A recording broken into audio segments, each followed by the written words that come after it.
भूत या गन्ना रस वाला।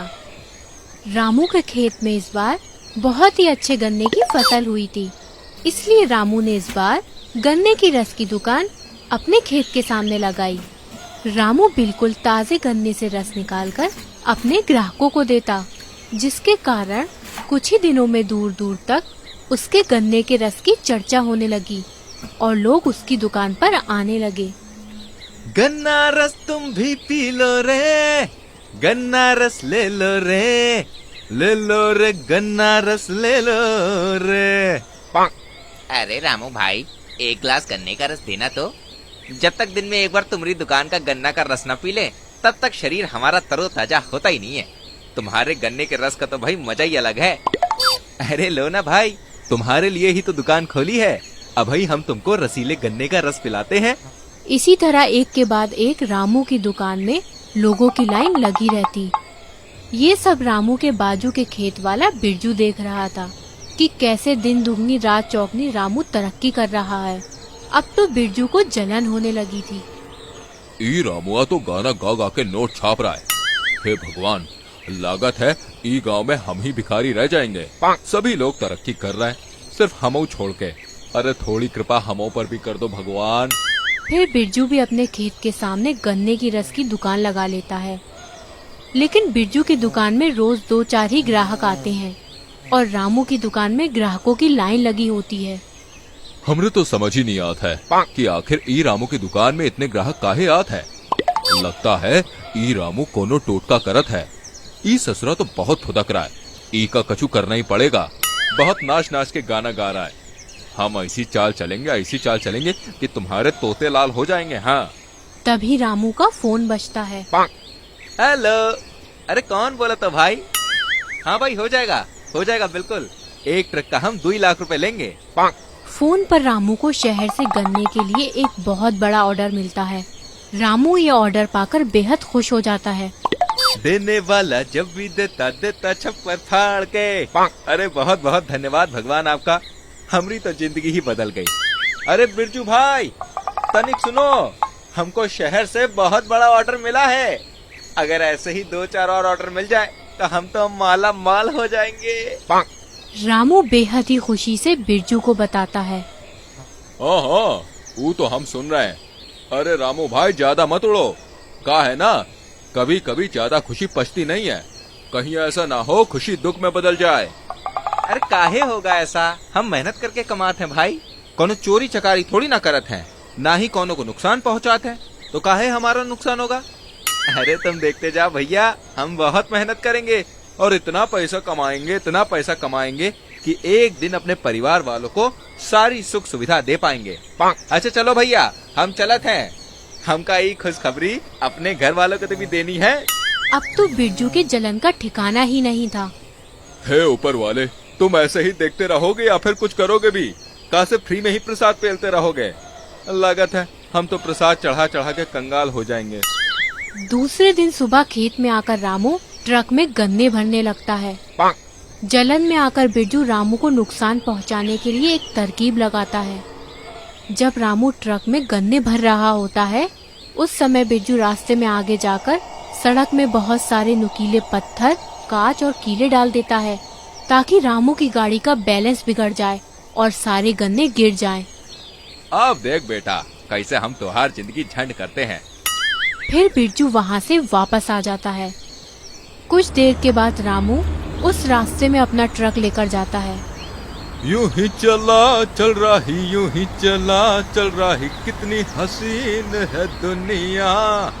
फिर जैसे ही रामू की ट्रक का चक्का उन नुकीली चीजों पर पड़ता है, गाड़ी का बैलेंस बिगड़ जाता है और गाड़ी पलट जाती है, जिससे रामू के गन्ने तो बर्बाद हो ही जाते हैं, उसके साथ साथ रामू की भी मौत हो जाती है।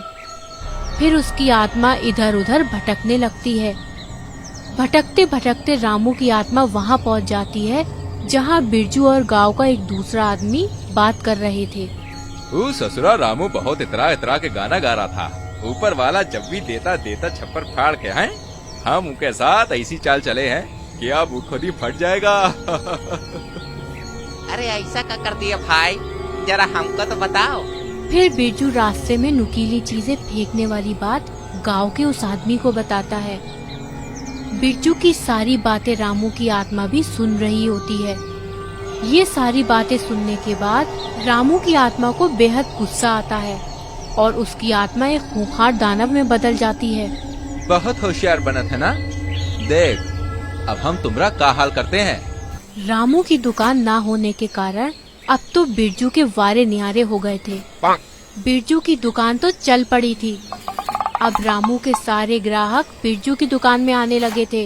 बिरजू रामू को बर्बाद करके बेहद खुश था, लेकिन बिरजू की ये खुशी ज्यादा दिन तक टिक नहीं पाई।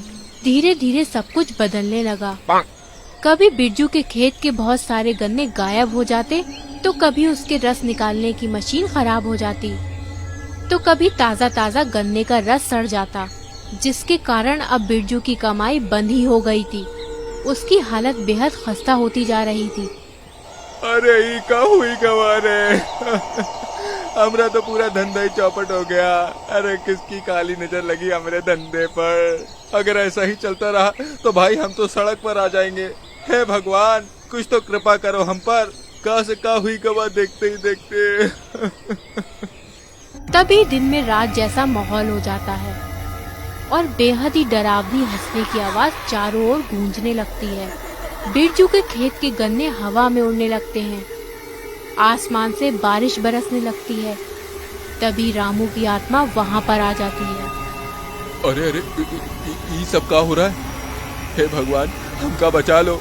भले हमरा धंधा ठप कर दो, लेकिन ऐसा मत डराओ। अरे भाड़ में जाए ई गन्ना और ऊ का रस। अरे भाग रे बिरजू, अपनी जान बचा, भाग। यहाँ तक भागोगे बिरजू?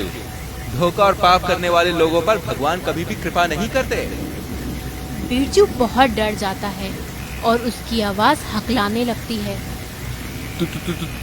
तुम कौन भाई? हमने तो किसी का कुछ नहीं बिगाड़ा है। अरे हम तो बहुत सीधे आदमी है भाई। हम रामू की आत्मा है। और वो का कहा तुमने? तुमने किसी का कछु ना बिगाड़ा है। अरे तुमने तो हमरे बीवी और बच्चे का पूरा जीवन ही बर्बाद कर दिया। तुम्हारी जलन और ईर्ष्या के कारण हमारी जान चली गई। आज हमरे बीवी और बच्चे दर दर की ठोकरें खा रहे हैं। दाने दाने के लिए तड़प रहे हैं वो, और भीख मांगने की नौबत आ गई है। हमको माफ कर दो रामू। हमने कभी नहीं सोचा था कि हम जो करने जा रहे हैं उससे तुम्हारी मौत हो जाएगी। अरे हम तो सिर्फ और सिर्फ तुम्हारा नुकसान करना चाहते थे, ताकि हम तुमसे आगे बढ़ पाए और ज्यादा पैसा कमा पाए। अरे हम क्या, तुमको तो भगवान भी माफ नहीं करेंगे। जो आदमी अपने मन में दूसरों के लिए जलन की भावना रखते हैं, अंत में उनका जीवन बर्बाद हो जाता है। तुमने तो सुना ही होगा ना, जो दूसरों के लिए गड्ढा खोदता है वो खुद उस गड्ढे में गिर जाता है। अरे दूसरों का नुकसान करके गलत तरीके से पैसा कमाने वालों की भगवान कभी मदद नहीं करते हैं। अगर तुमको ज्यादा पैसा कमाना था तो तुम भी हमारी तरह ईमानदारी से मेहनत करते, तुम भी पैसे कमाते। भगवान भी उसी की मदद करते हैं बिरजू, जो ईमानदारी से मेहनत करते हैं। अरे हमको माफ कर दो, हमारी जान बख्श दो प्लीज। हम तुमका एक ही शर्त पे माफ करेंगे। उस दिन हमरा जितना भी नुकसान हुआ था, ऊ का पूरा नुकसान तुम्हें भरना होगा। उसके साथ हमारे बीवी बच्चों की आर्थिक मदद करनी होगी, ताकि उन्हें कोनो तरह की कोई तकलीफ ना हो। अगर तुमने ऐसा नहीं किया तो हम तुमको मार देंगे। अरे हम तुमसे वादा करते हैं भाई, हम तुम्हारे घर वालों की देखभाल जीवन भर करेंगे, सच्ची। एक बात हमेशा याद रखना बिरजू, गलत तरीके से कभी पैसा नहीं कमाया जा सकता। जो आदमी पैसा कमाने के लिए गलत तरीका चुनत है, वो की सफलता कुछ समय के लिए होती है। और हाँ, ये भी याद रखना, दूसरों से जलन और ईर्ष्या करने वाले लोग अपने जीवन में कभी आगे नहीं बढ़ सकते। इसलिए शॉर्टकट में नहीं, ईमानदारी से मेहनत करने पर भरोसा कर। हाँ, मजा आया ना कहानी देख के? तो जल्दी से हमारी वीडियो को लाइक करो और शेयर करो। और ऐसी और कहानियाँ देखनी है तो चैनल को सब्सक्राइब करो। और हाँ, घंटी को दबा देना। मिलते हैं एक और कहानी के संग। ख्याल रखना।